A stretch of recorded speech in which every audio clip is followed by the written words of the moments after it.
Gone are the days where you stick to one job for life. It's far more likely that your career will evolve over time. But how does that happen for you if you feel like you've got nothing going for you and there's nothing special about you? That's what we're going to talk about in this week's episode. I'm Jeremy Klein, and this is Change Work Life.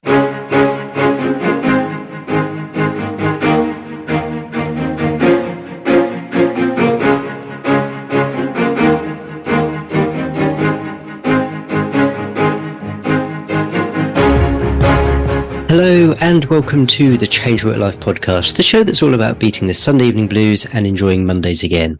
If you want to know how you can enjoy a more satisfying and fulfilling working life, you're in the right place. The 7-Year Itch is a 1955 film starring Marilyn Monroe, which features one of the most iconic moments in movie history. If you don't know what I'm talking about, look it up on YouTube. The title is based on the idea that interest in a relationship starts to wane after around 7 years of marriage. But can the same be said for your career? Is it after 7 years that you start to look elsewhere? That may have been the case for my guest this week. Olly Richards has been a professional jazz musician, English teacher, and founder of a language education business. He now invests in and is an advisor to multiple education companies and has a newsletter which helps other entrepreneurs to scale their businesses. Olly, welcome to the show. Thank you very much. Looking forward to chatting. So this 7-year itch idea, is that something that feels like it maps quite well onto your own career? It is very much. And funnily enough, I just celebrated my 11-year wedding anniversary last week. And so I'm happy to report that it hasn't as yet crossed over onto marriage. But yeah, I mean, I have had a series of, I'm going to break my career down into a series of 7-year stages, and it wasn't planned this way. It's just, I've found that I've naturally gravitated towards and away from things at different points in time. And for me, it began with jazz music. So I went to university, did a degree in jazz piano. I was a professional jazz musician for 7 years. I eventually kind of fell out of love not with the music, but with the lifestyle. And then in my late 20s, I was completely lost and decided to change career, do something completely different. So I trained to be an English teacher, went to Japan and spent 7 years teaching in Japan and also in the Middle East, in Qatar and Egypt, kind of climbing through the ranks of the such as they are of the English language world, becoming a middle manager and a teaching center manager. And then around that same time, decided to start blogging about my other passion, which was always learning languages. And there was a bit of a crossover there, but at the 7-year mark of being an English teacher, I quit my job. That's when my daughter was going to be born, so it was kind of forced upon me in a way. Decided to quit, move back to the UK, and go full time on my blog to try and turn that into a business, which fortunately was successful. And then I'm kind of at the next 7-year phase right now, which is really why I'm here talking to you, actually, which is that I've been, lucky enough to grow Storyline to a fairly big size. And I spend more time now actually talking about business, teaching business, helping other people grow their businesses. And so I started a personal brand that is specifically focused on business. And I see myself doing this now for the next period of time. History would suggest it will be 7 years, but we'll obviously wait to find out. Noticed any patterns that come around the time of each transition? So any particular thought patterns that continually arise or anything like that? For me, it's really a question of, when you have an idea or a thought, and the first time you have it, you're going to dismiss it, but then next week it comes back again, and then the week after it comes back, and some of these thoughts and feelings kind of fall by the wayside, and others don't. They stick around and they keep coming back. Generally speaking, it's been a case for me of having these particular urges, desires, interests that just won't leave me alone. And after 2 or 3 years of kind of doing battle with them, something happens in my life. There's an event of some kind which then gives me the excuse to pursue those things. So I could talk through each of those if you like in each case, but generally, I'm not particularly impulsive in that sense. I don't make rash changes on a whim. But I think I'm someone who, once I've been thinking about something for long enough that it's clearly a thing for me, sooner or later, I know that I'm going to do it. And so that's really what's precipitated each of those big changes. It's interesting. It's like there's an idea which keeps on knocking on the door, and eventually you've got to open it and let it in. It's like that business idea that everyone has. Most of them kind of fall by the wayside. But, the one that keeps coming back to you over and over again, sooner or later, you kind of have to scratch the itch. Otherwise, you forever asking, what if? Let's look at some of these transitions. Now, I don't think anyone is under any illusions about how hard it can be to be a professional musician and how much luck can be involved in order to get a break. So why did you decide to do it when the odds would seemingly could be stacked against you? Why did I start in the first place? Yeah. Well, you make these decisions when you're 16, 17 and you don't know any better. And that was certainly the case for me. I mean, I fell head over heels in love with music. I'd always played classical piano as a kid, became quite good, and then discovered jazz when I was about 16, 17. I actually found a teacher and told him I wanted to learn the blues, but he taught me jazz instead. And I'll be forever grateful for him because it's far more, it's far more of an expansive world, jazz, than blues. And I just fell head over heels in love with it. And then I sort of discovered that it was possible to actually go to London, go to a conservatoire and actually do a degree in jazz piano. And I thought, wow, why would I want to do anything else? And at that age, there's just no telling me otherwise. I remember my mum saying to me at the time, if you do this, you'll never make much money. And I turned around and I said, I don't care. I just want to play music. So that was my frame of mind all the way. So at the other end, what caused you to consider whether you wanted to stay doing that for any longer than you already had? I still try to work this out in my mind, and I'm not completely sure of the mechanics of the decision. So there may be some narrative fallacy at play here. But the way that I think about it now is that I loved the music, but I didn't like the musician's lifestyle. And, still today when I'm driving or working, I listen to jazz. It's really the sort of soundtrack to my life, really. But to be a jazz musician, you've got to devote your life to it. And this doesn't just mean practicing and getting very good at your instrument, although that's a huge part of it, obviously. But in the jazz world, people like to play music with their friends and with other people that they like.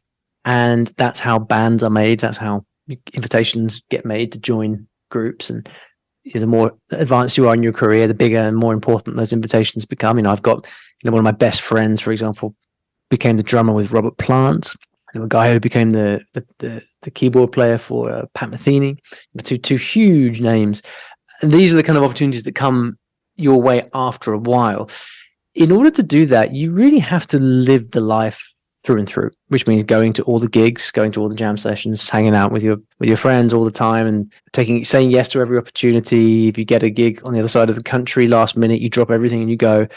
It just wasn't for me. I think I was interested in too many other things. I enjoyed lots of other things in life beyond. I think I've always liked variety, and so the intense single track life of a jazz musician ended up just kind of wearing me down, and it just wasn't for me.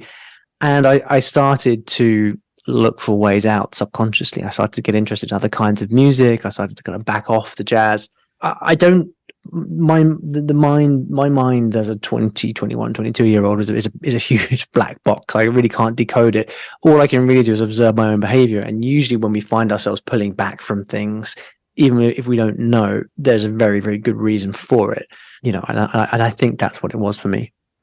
Okay, so the single-minded intensity, the focus on just that which would have been required in order to make a success of that as a career. I think that's what it is. It's long hours by yourself practicing. It's foregoing other things. I mean, I loved language learning. That was a big passion of mine. I loved traveling. I loved hanging out with people from different countries and cultures in London. I had friends from all over the world. I just liked to do all these different things, and I was much more interested, I think, in the sort of multicultural life in London and this world that I was just discovering than I was doing sort of endless midnight drives back from a gig on the other side of the country, and things like that. I mean, I don't mean to criticize it at all, because it's a fantastic life. And, now having lived a couple more decades and seeing what the full menu of what life has to offer, I think it's a fantastic life. You just have to want it beyond a doubt, 110%. So the transition then is into teaching.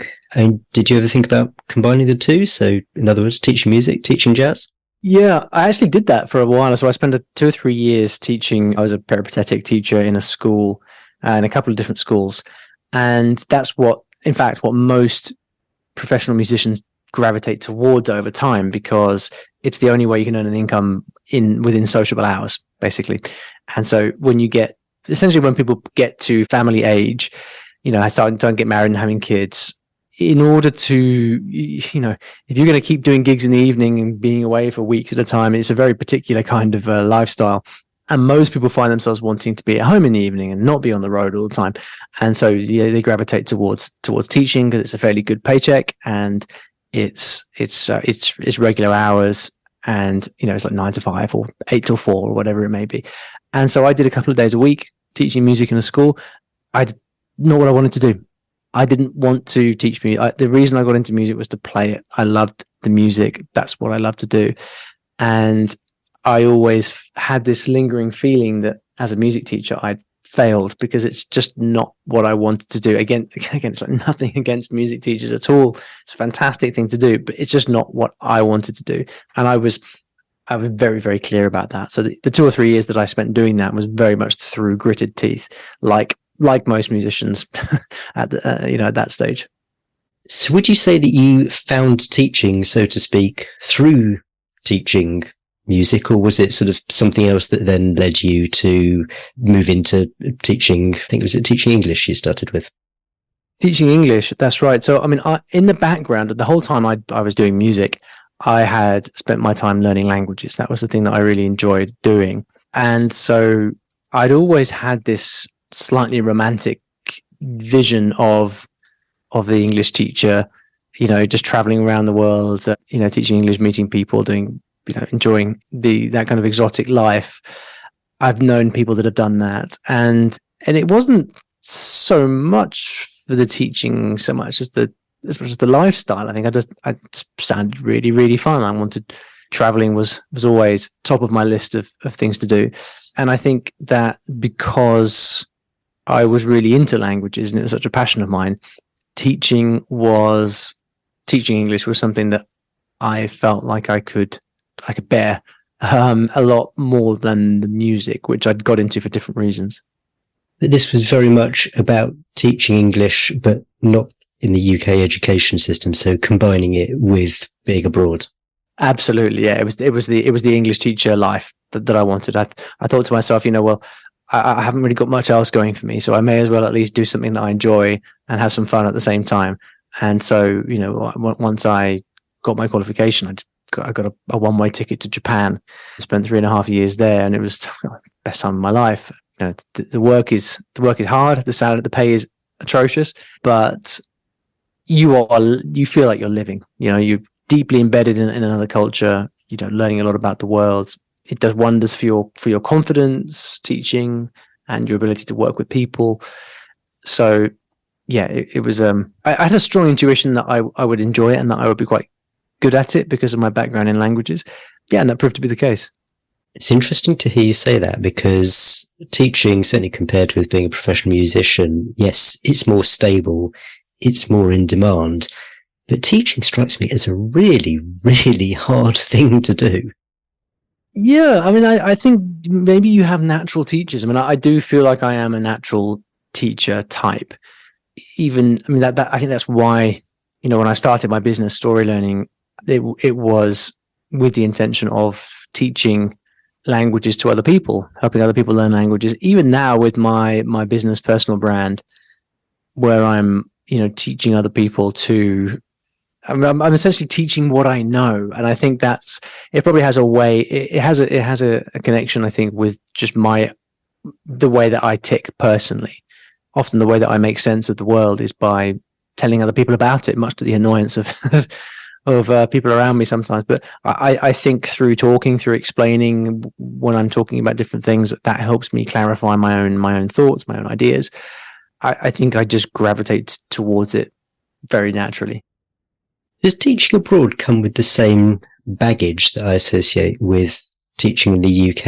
I get the impression from speaking to teachers that the actual teaching bit is okay.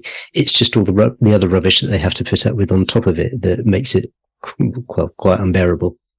Yeah, so the answer is no, actually, and that's one of the things that makes it quite attractive as certainly as if not for an entire career, something to do for a period of time. Generally, as a teacher, your first couple of years are extremely intensive as you're learning the ropes, just like most jobs. But after a couple of years, you have, for the most, and it depends what your teaching context is, but for the most part, you're in and out with very little extra preparation involved.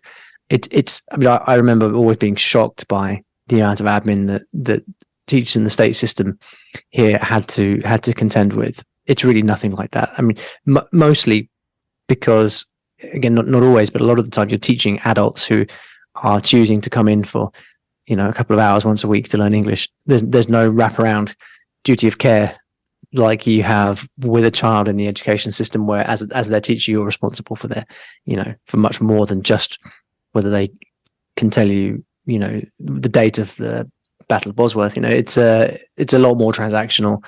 Most people don't even want to take work home outside the classroom either, so there isn't even really much marking to do. It's very unregulated. You have a lot of flexibility and discretion as the teacher, and you certainly work hard. You do a lot of teaching, a lot of contact hours. I mean, it's very normal to do 25, 30 contact hours a week, which I understand is a lot more than you might do in a regular state school, although don't quote me on that because I've never worked in one. But the benefit is it comes without any of the associated admin for the most part. And that sounds like it was a much better fit for you. So teaching in that environment worked for you, whereas teaching in a state school system possibly wouldn't have been. Absolutely not. I know myself well enough to know that would have been a nightmare for me. I mean, I think what I most wanted, I wanted to explore the world. I've always been into languages, into travel. I mean, that was really, teaching English somewhere that was not abroad would not have worked for me. What led you to the places where you ended up teaching? So in the first instance, Japan was just extremely appealing to me. I would have considered going to many other places. I think I looked at China, Taiwan, but I had friends in Japan who I'd met at music college. Always been very interested. I'd been before, loved the country. And so it really was a foregone conclusion, really.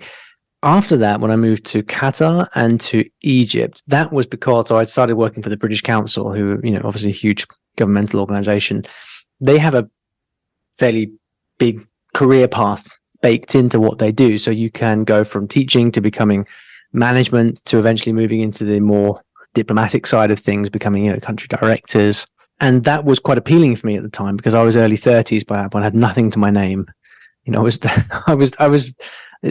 a point there where, I turned 30 and I looked at my life and I thought, I have absolutely nothing going for me. I'd, ditched the career that I had, that I thought I was passionate about, that I'd fallen out of love with. I'm now, on the other side of the world, teaching. My salary in Egypt before I quit was £800 a month. So that's the level we're talking about. I was very much, I was thinking I've not got much going for me here. So when a career path did open up and there were options to pursue that, I started to, I leapt at the opportunity really. So I started to apply for promotions so the path from teacher to senior teacher took me to Qatar. In the English teaching world, going to the Middle East is like a fast track. It's like bankers who go to Hong Kong. It's like a fast track for your career. You get better jobs than you would be able to in the the kind of home countries, if you like. And then when I went from Qatar to Egypt, again that was on a promotion. So I was just chasing promotions, basically going where they were available.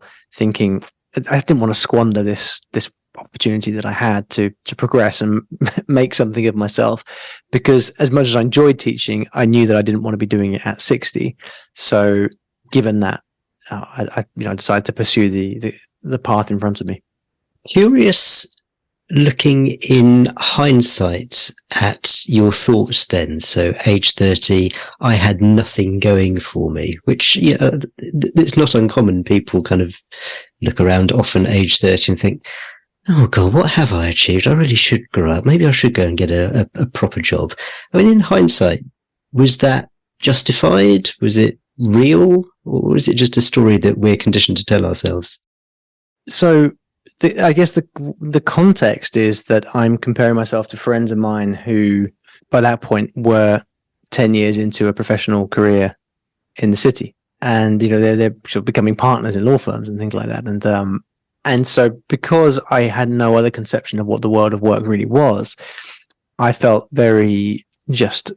extremely. I felt quite inadequate, really. Now, the interesting thing is that what I went on to do later was to start making a career for myself online using the knowledge that I had.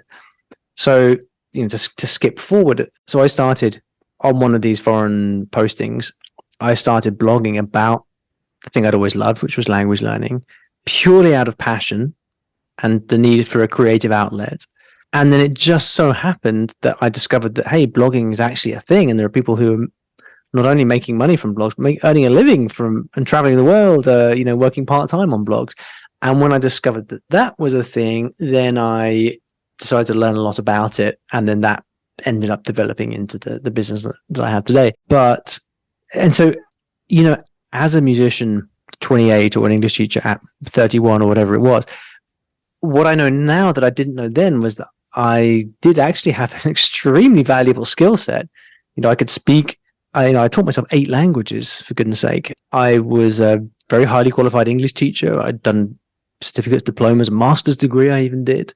So I had a lot to offer, really. And the music side, I was a very, very accomplished musician.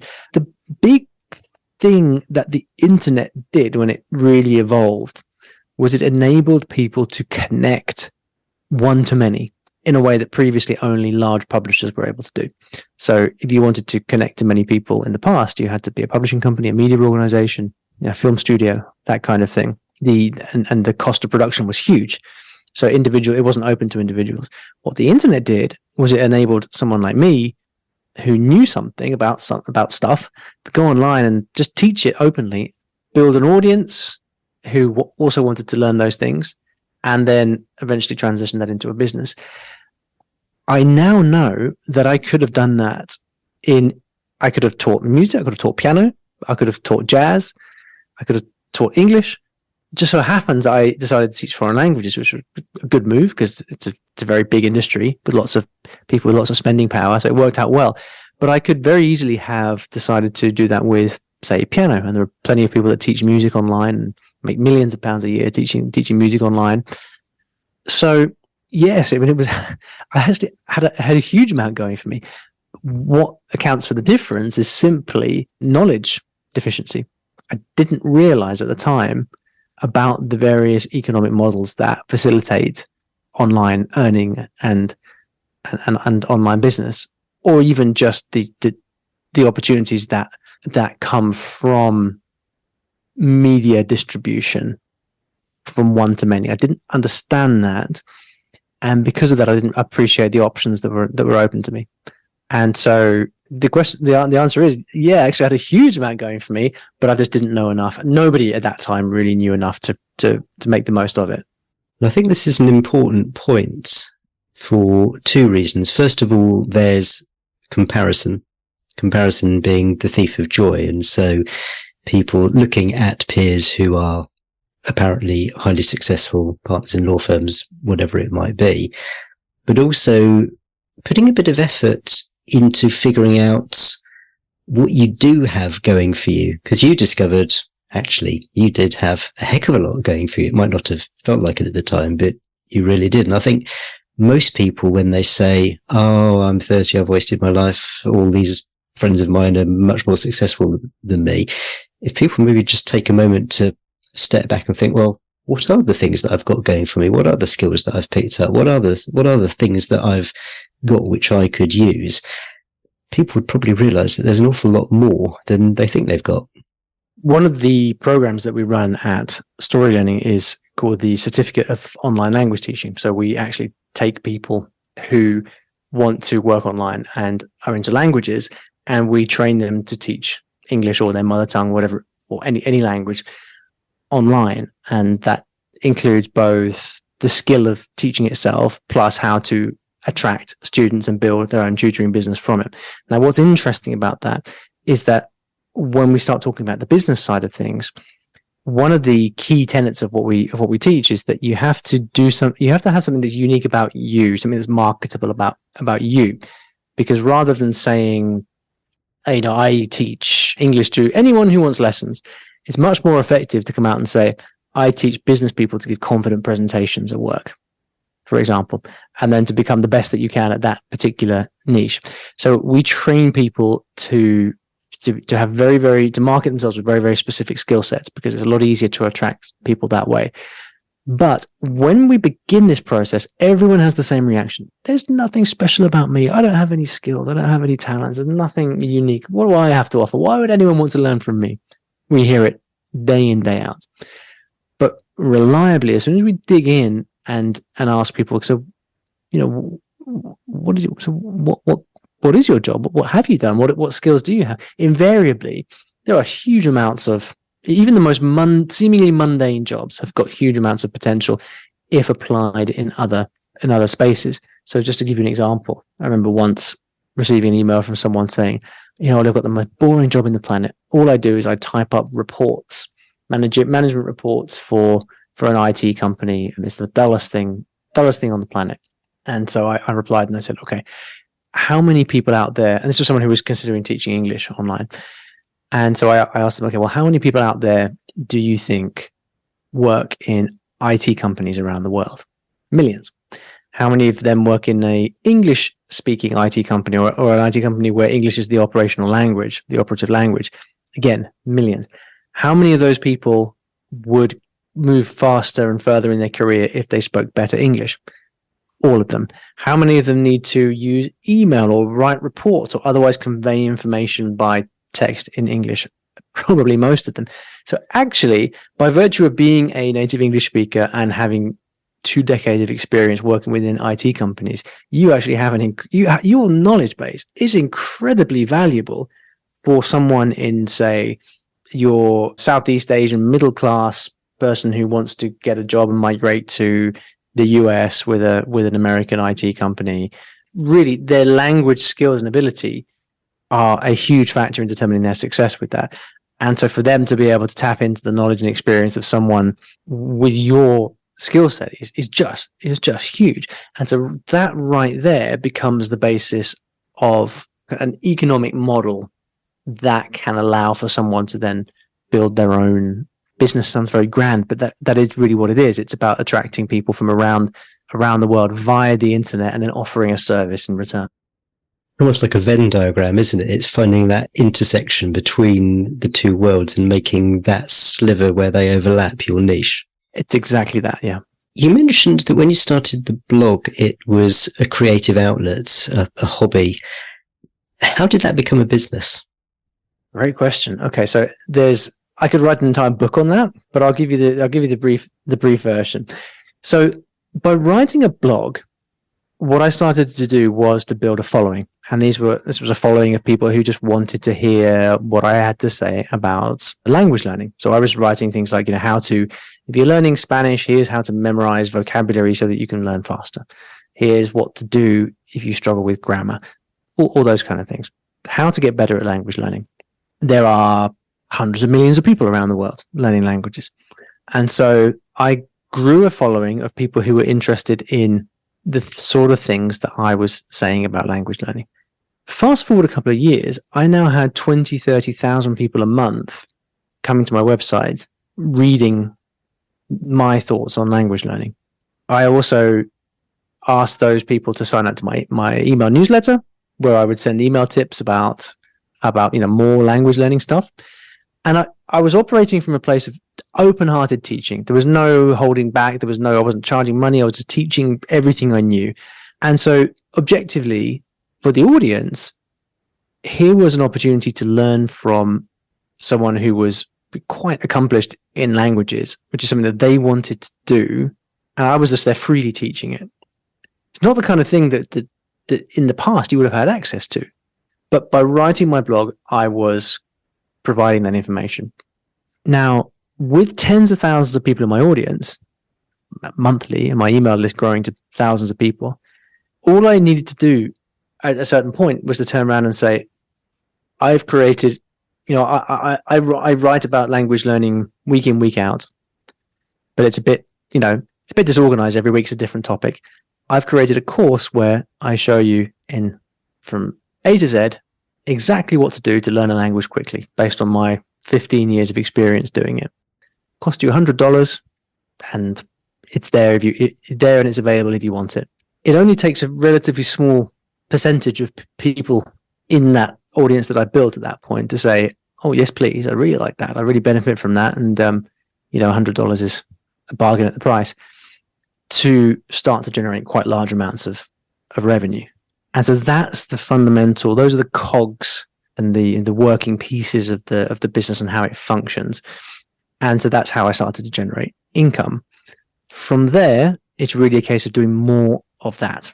And this is one of the big secrets to building a business, to do more of the stuff that's already working. So I made more courses, wrote more blogs, built a bigger audience. So those fundamental dynamics that made for the foundation of a business, I just doubled down on and did a lot more of. And that really, in a very simplistic way, was the difference between, just having a blog that I did for free to, generating millions of dollars in revenue. And where did you learn some of these things? Because there must have been something which made you think, I should start collecting email addresses.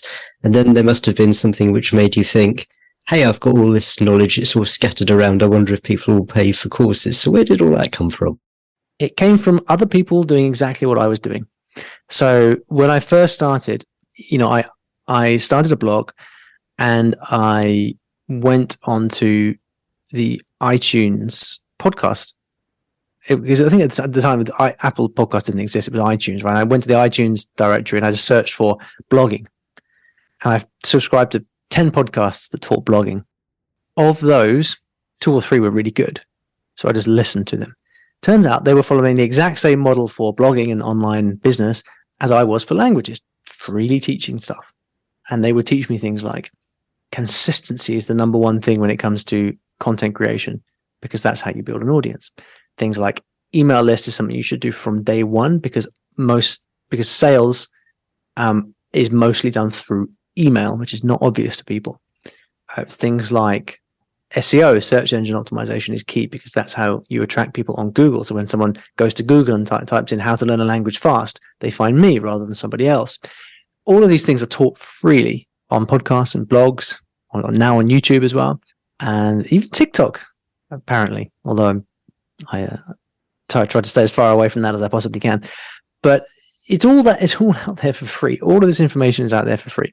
It wouldn't surprise me if you could learn open heart surgery on YouTube now, honestly. And so I learned from them. And then from time to time, those people would release courses, and those courses provided the structured solution for what they were teaching in order to save time. So I said, yes, please put down my money to buy those courses, which, by the way, is why I recommend people always keep their main job while starting a business, because that gives you money to buy education, which is then how you progress. And so I followed step by step: build an audience, build a course, automate that course, make another one, get better at writing sales pages, learn to write sales copy, all of these things.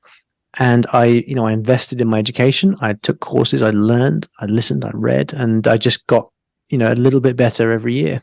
But, it's all out there to be freely consumed. So as you move now to the next stage of your career and business life, what would you say is your business at the moment? Is it still the language teaching courses, that kind of thing, or has it kind of evolved from that? Yeah, so at the moment I am involved in quite a few different businesses, and the reason for that is that as story learning has grown and I've had more assets at my disposal, both in terms of cash being the obvious one, but also knowledge, I've had a lot of opportunities to get involved in other businesses. So, for example, I often invest in other companies in the language learning space, startups and things like that, where I feel like the product is a good one and I have a way of adding value beyond that would create a kind of unfair advantage of any kind. And this is really one of the secrets to investing is always only investing into things where you've got an unfair advantage. So for example, I invested into a face-to-face language tutoring company. And the reason was that we didn't offer that service at Story Learning. And so I felt that I would be able to use the audience of millions of people that I built to send them to this tutoring company, thereby helping them to grow. So huge synergy, a real advantage, and I then get to benefit from the equity growth in that company. So I'm involved in quite a few different things like this, and within, but those mostly don't take up too much of my time. Within Story Learning itself, we're a fairly big business now with 15 or so full-time or permanent. Not everyone's full-time, but permanent staff who run the business. So there's not a great deal of my time required inside the business itself. So that's partly why I decided to start spending time writing my business newsletter. Because I had, again, where we began the interview, I've had over time, I have started really thinking more about, I feel like I've become more of an expert in the online business space than I have in languages, really, or at least as much of one. Because that's what I spent the last 10 years doing in building Story Learning and helping various other, friends with their businesses. And so I felt it was last year, actually, I kind of was thinking about my quote unquote career, such as it is, and thinking to myself, where do I have where's my personal store of value in the marketplace? And I felt like I was it's not so much that I was over-indexed on the language side of things, because because that is a significant part of what I built. But I felt very under-indexed in terms of business, because I would tend to have so many people kind of coming to me and asking, how do I do this? How do I do that? Other people with newer businesses. But I was just kind of helping people by WhatsApp voice message and stuff. People just text me. And I felt like, given the knowledge I've got, it was being very underutilized. And so that's why I decided to start the newsletter, because I wanted to, this is the natural teacher in me, really. I wanted to be able to record this knowledge just for the sake of teaching it. And so I committed to starting to growing and really going back to the beginning, starting and building an audience again, starting from the beginning. This is why I'm doing podcasts, because some people will hear me and want to hear more, so they'll come over to my newsletter and sign up. So I committed to doing a podcast a week. So it's the same old blueprint. The blueprint that I'm using right now to build this business personal brand is something that anyone can use to build any personal brand on anything. It's what you're doing right now with this podcast, right? So right now, I don't sell anything and don't really intend to for the foreseeable future. But I know that, 2-3 years down the line, I will have this audience for the business brand. And should I want to, I would be able to start making products or services of some kind. Again, I don't plan to, because I don't really want to create another job for myself, so to speak. But I'll have the option, and I like having fingers in different pies. It keeps me interested, keeps me engaged, and I like having options and optionality from a business perspective. So it's almost like a rinse and repeat. So you started off, your knowledge was the language learning, and so you built up the following, and then you started to sell things to teach that. And now it's the business side where you've got the knowledge and you're spreading the word through your newsletter, through speaking on podcasts. And as you say, maybe in the future, if you decide to, you can start introduce paid elements to that. That's it. I mean, it really is very simple. At the heart, what the new, some people often describe this as the creator economy. I'm not a big fan of the word creator. I think it minimizes the business skills that one needs to learn to do this properly. But if we use that word for a moment, because it's quite widely understood, at the core, this is someone who has valuable knowledge that other people will gladly pay to learn. And that's it. You can, in the past, this was learnt from books or from expensive university degrees or, on the job training at your big corporate job. Now you're able to learn it from individuals. And so many people do, because they prefer to learn from human beings than from the pages of a big corporate publication. And that really is the opportunity for everybody as the economy shifts towards this new direction.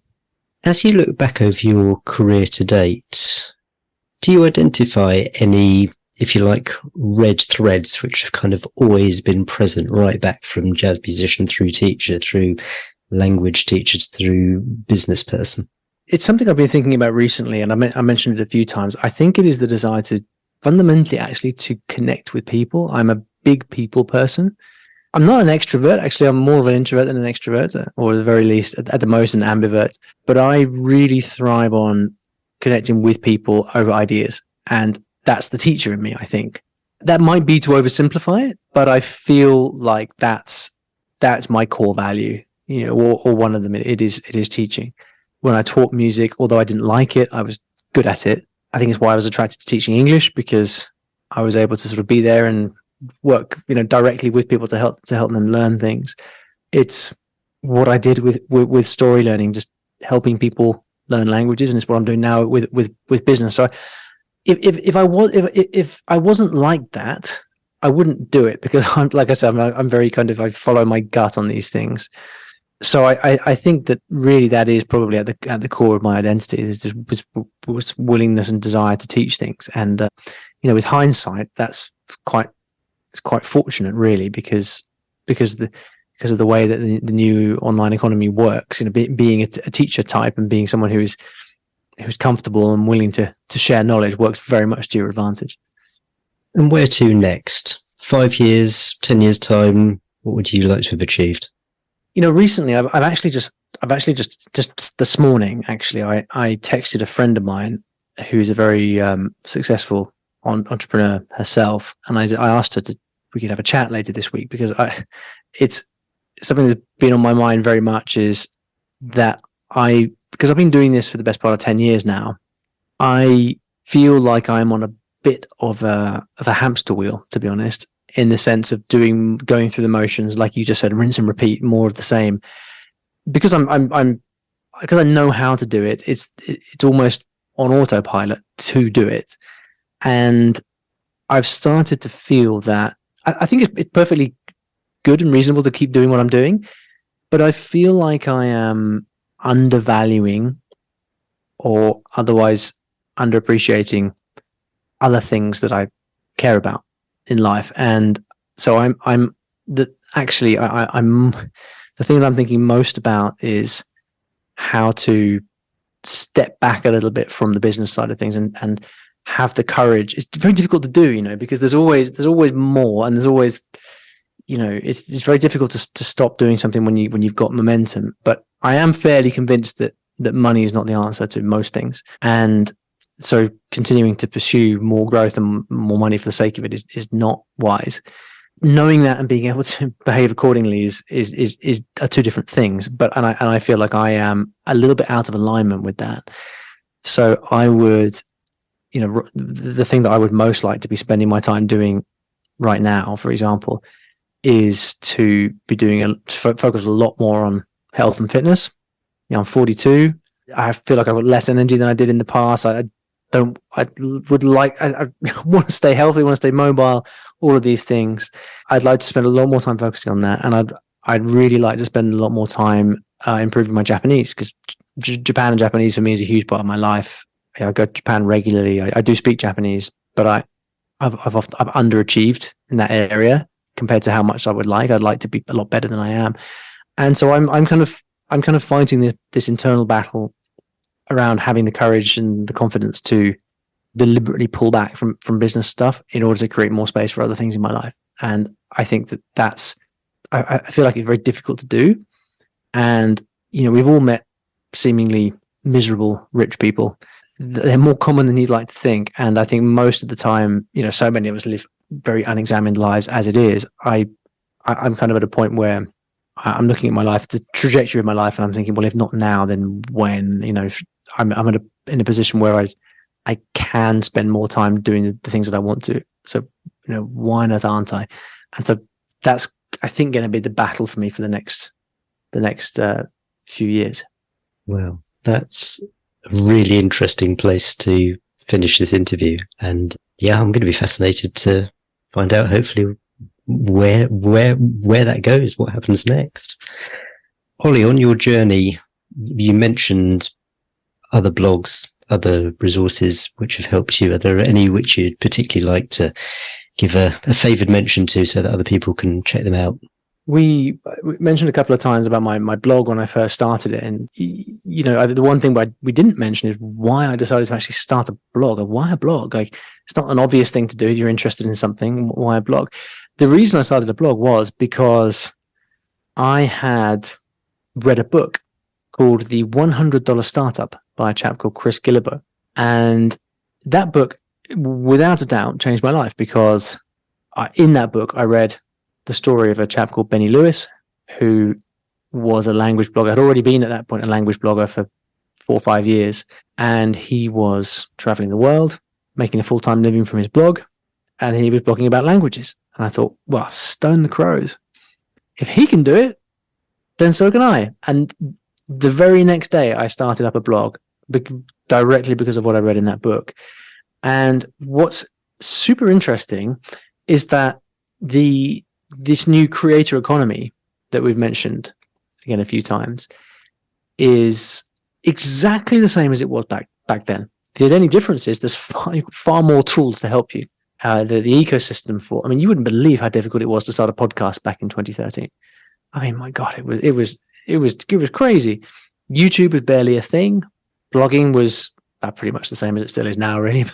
But the point being that the principles in that book, what that book did was it showed me what's possible, and it just opened my eyes to the fact that you can make a living online doing something you love.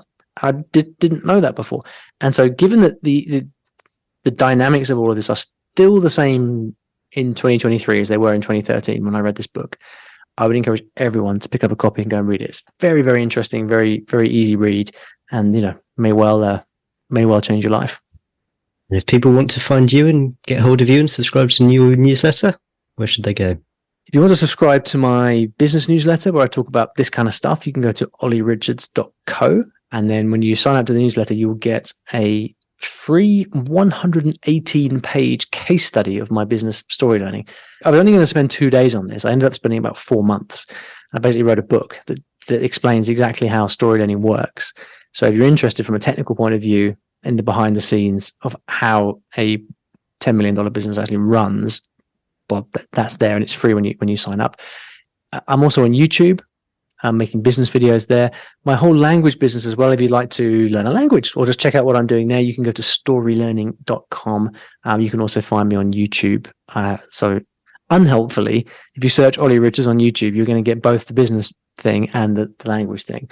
So, but it should be fairly obvious which is which from the general appearance of the stuff. Well, I'll certainly put links to all of those in the show notes. Olly, thank you so much for coming on and for sharing your story. It's been fantastic talking to you. Well, great questions, and I thoroughly enjoyed myself. Thank you. Okay, hope you enjoyed that interview with Olly Richards. I thought it was fascinating hearing about Olly's career to date. On the one hand, he's certainly shown some intention in setting up his businesses, but on the other, his career has kind of evolved, particularly when he was starting out. It just goes to show that you can spend a bit of time in exploration, figuring out what you enjoy, figuring out what you might do next. Yes, it can certainly help if your next thing leverages your experience from your last thing, but you definitely don't have to follow a linear path. And a theme which comes up so often is that of transferable skills, and in particular the belief that so many of us have that we just don't have the transferable skills. Age 30, Olly described how he didn't really have anything going for him, or at least he thought he didn't really have anything going from him, but he came to realise that given his background and experience, he really did. There was a lot of experience and a lot of skills which he could take into the next phase of his career. He described how he identified where he had an unfair advantage, and he used that. You'll find show notes for this episode at changeworklife.com/175. That's changeworklife.com/175 with the usual transcript and summary of everything we talked about. And if you have trouble identifying your transferable skills and maybe your unfair advantage, well, sometimes you can't read the label when you're inside the bottle, as one of my favourite creators says. It can take some external perspective to help you draw these sorts of things out, and that's one of the things that coaching can do for you. I remember one conversation I had with a coaching client where he was looking to go for a management position, and he said, "Yeah, but I just don't have any experience of management." And then I reminded him of the 5 things he'd just told me, which were clear examples of things he'd been doing as a manager, even if he wasn't formally one. So if you'd like to explore what working with me might look like, then take a look at changeworklife.com/coaching. That's changeworklife.com/coaching, and book a conversation with me. In 2 weeks' time, we're going to be talking about stories. Stories have been talked about quite a lot in the corporate world, but what about how stories can help you with job searches, interviews, appraisals, you name it?